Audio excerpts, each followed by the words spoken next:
কখনো ভেবে দেখেছেন একটা সাধারণ টেক্সট ফাইল আর একটা জীবন্ত ওয়েব পেজের মধ্যে আসল জাদুটা কোথায়? এই জাদুটা আসে মাত্র দুটো শক্তিশালী টুল থেকে।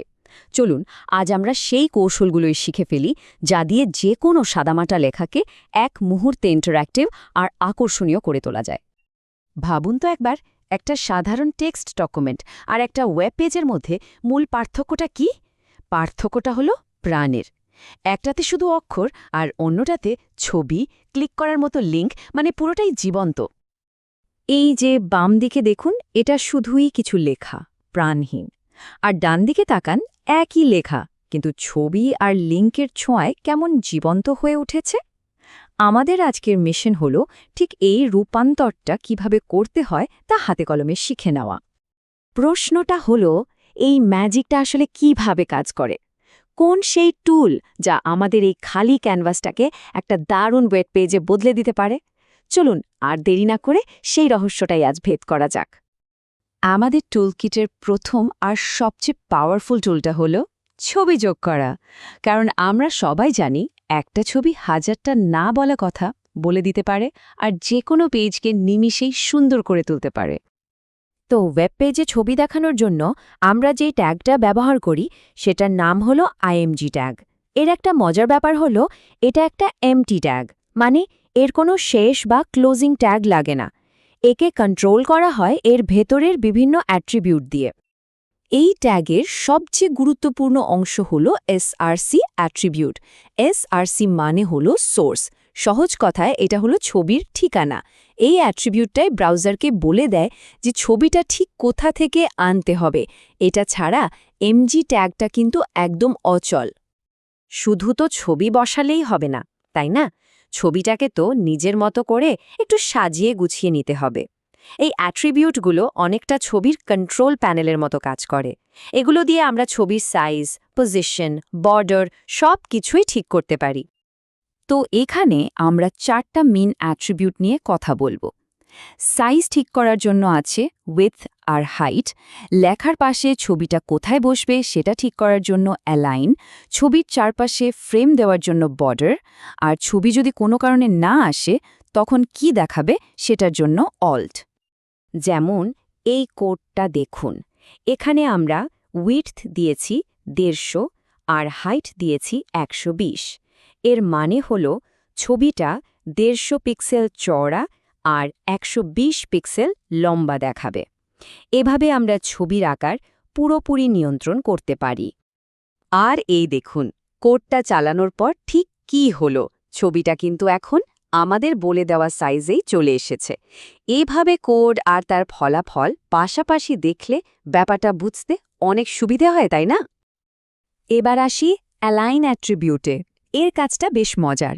এটা ঠিক করে দেয় ছবির আশেপাশে লেখাগুলো কিভাবে থাকবে।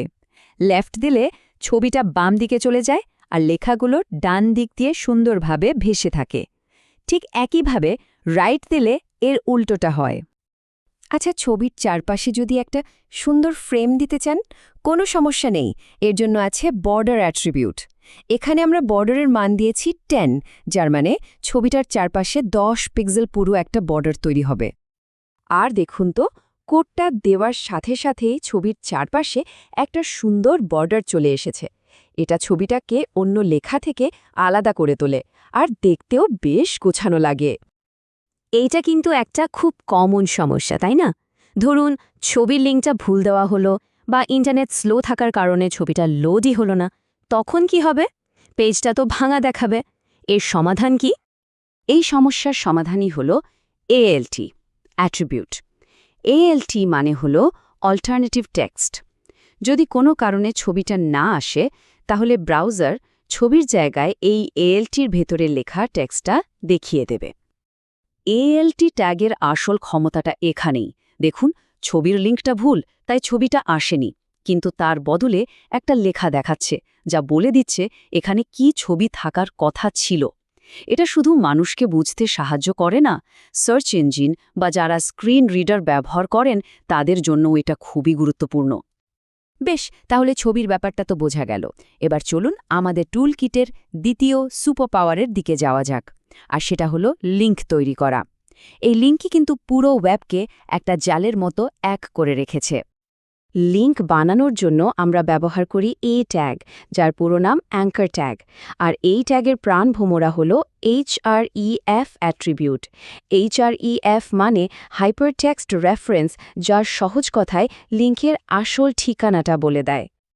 তো এই অ্যাঙ্কার ট্যাগ দিয়ে আমরা অনেক কিছুই করতে পারি। চলুন এর সবচেয়ে কমন আর দরকারি দুটো ব্যবহার চট করে দেখে নেওয়া যাক। আমরা দেখব কিভাবে অন্য একটা ওয়েবসাইটে লিঙ্ক করা যায়, আর কিভাবে একটা ক্লিক করার মতো ইমেল লিঙ্ক তৈরি করা যায়, যাতে যে কেউ এক ক্লিকেই আপনাকে ইমেল পাঠাতে পারে। অন্য ওয়েবসাইটে লিঙ্ক করা একদম সোজা। HREF এর ভেতরে শুধু HTTP সহ পুরো অ্যাড্রেসটা দিয়ে দিতে হবে। আর এই যে 2 ট্যাগের মাঝখানে যে লেখাটা দেখছেন, সেটাই ওয়েব পেজের লিঙ্ক হিসেবে দেখাবে। আর তার ফলাফলটা হয় ঠিক এরকম। ব্রাউজার সাধারণত লিঙ্ক করা লেখাটার রং পাল্টে দেয়, নিচে একটা আন্ডারলাইনও দিয়ে দেয়, যাতে যে কেউ দেখেই বুঝতে পারে যেখানে ক্লিক করতে হবে। ইমেল লিঙ্ক বানানো তো আরও সহজ আর মজার। এইচটিএফের ভেতরে শুধু মেল টু লিখে একটা কোলন দিয়ে ইমেল অ্যাড্রেসটা বসিয়ে দিলেই কেল্লাফাতে।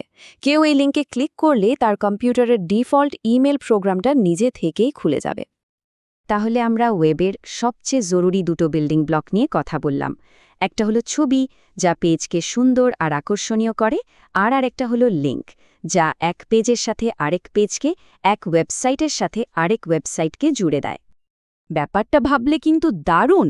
মাত্র দুটো ট্যাগ, ইমেজ আর এগুলো দিয়েই একটা সাধারণ টেক্সট ফাইলকে একটা ইন্টারঅ্যাক্টিভ ওয়েব পেজে পাল্টে ফেলা সম্ভব। এই দুটোই হলো পুরো ওয়েবের মূল ভিত্তি। এখন তো টুলসগুলো আপনার হাতে। এই দুটো শক্তিশালী টুল ব্যবহার করে আপনি কি বানাতে চান? আপনার আইডিয়াকে সত্যি করার জন্য কিন্তু আর কিছুই তেমন লাগে না। এবার শুধু বানানোর পালা।